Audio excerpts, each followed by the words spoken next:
In this video, I'll show you how to prune a pear tree in early spring. In my garden, there's a pear tree like this. It's already about 10 years old. There are two varieties here. The main variety is the summer, favorite aklepa. And the second grafted variety is the autumn variety, Doan. Here is the grafting point. That is the main part of the tree, goes Doan. The small part is the summer favorite aklepa, which produces fruit in the summer. You need to prune the pear tree in early spring, before the sap starts to flow.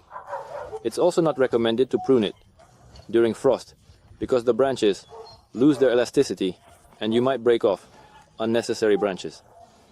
The tree is already quite large and its branches are constantly growing upwards. They have already thickened.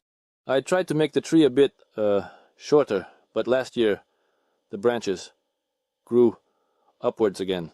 It is necessary to make sure that the harvest is easy to pick and of good quality. Since the tree is very tall, I plan to make it shorter. First of all, you need to prune all the thick branches that grow high, which my ladder can't reach. If these branches are not cut, the pears will ripen in the summer, but it will be impossible to reach them and they will fall and break. It is advisable to do the work from a step ladder, which you will use to harvest the crops in the summer. Therefore, you will be able to clearly see what your hand or pear shooter cannot reach. Since the tree is tall, we will need a special pruning shears with a saw on a long handle, 1 meter long, as well as a regular sharp pruning shears.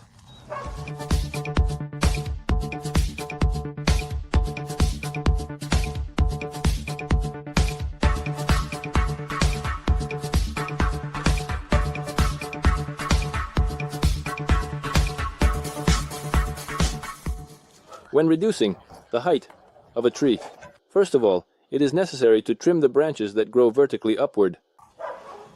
They don't produce much fruit, but they significantly increase the height of the tree. You need to prune the vertical branches in such a way that the last lateral branch extends outward from the tree. And in this spot we prune it so that there's no stub left. Now, the tree will grow sideways, not upwards.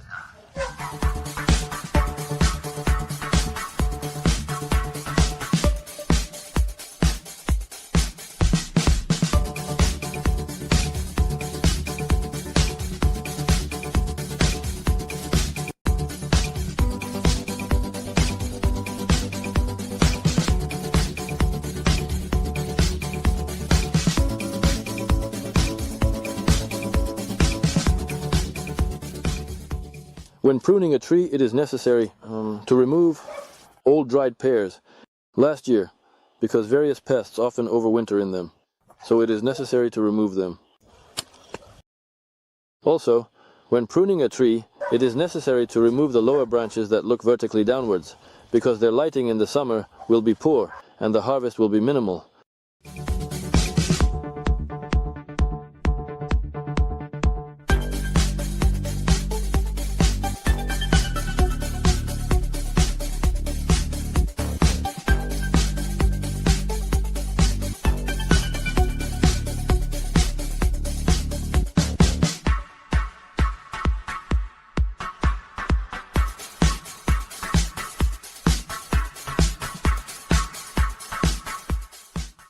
When pruning a pear tree, special attention must be paid to removing the shoots that grow from under the root.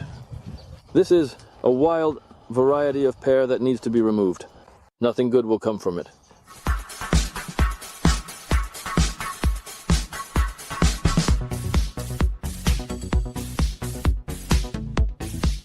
After this, it is necessary to trim the branches that grow inside the crown. They reduce the light exposure in the crown and decrease the yield.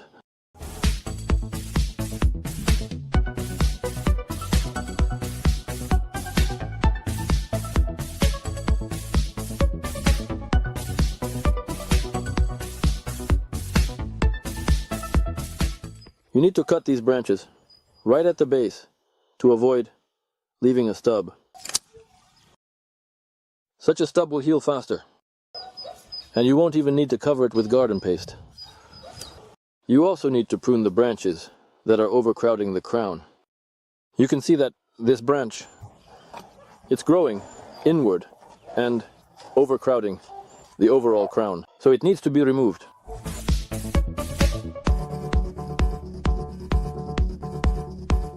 Then we remove the branches that are rubbing against each other.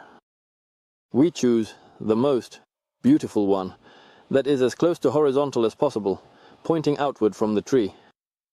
In this case, we will be pruning the vertical branch.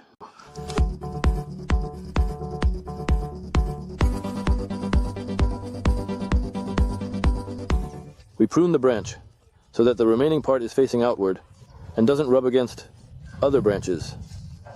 We shape the tree's crown so that the top part of the tree is at the top and look to the sides as horizontally as possible, not upwards.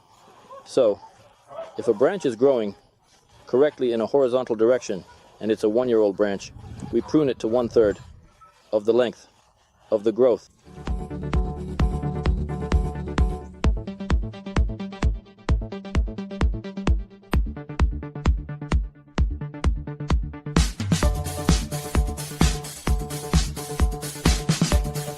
On one of the branches I found such an interesting cocoon. It looks like a pest is hibernating here. I don't know what it's called. Let's look it up online. Let's cut it open and see what's inside. The cocoon is hard. It has such a very interesting scaly shape. The contents: yellow in color, oily. Here you can see unidentified scales inside. The contents are oily. It looks like some kind of pest, maybe a leaf roller. If you know, please write in the comments. Also, when pruning the tree, don't forget to remove the smaller branches. They differ in their fragility, dryness. If you leave them, various pests will develop in them. We also trim them in a way that there are no stubs at the base.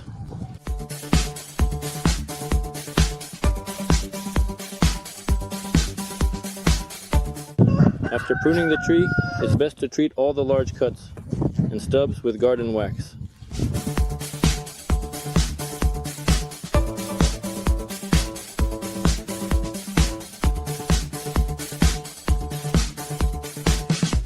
Now, no infection will get into this cut, and it will heal. It's much faster than without treatment. The tree pruning is done. As you can see, the main effort when pruning, the goal is to make the tree more sprawling, so it grows less upward, as well as to remove thickening and damaged branches. Now, the tree's crown has become much lighter. It will have better lighting, and there won't be any crossing branches. And the harvest should be bigger.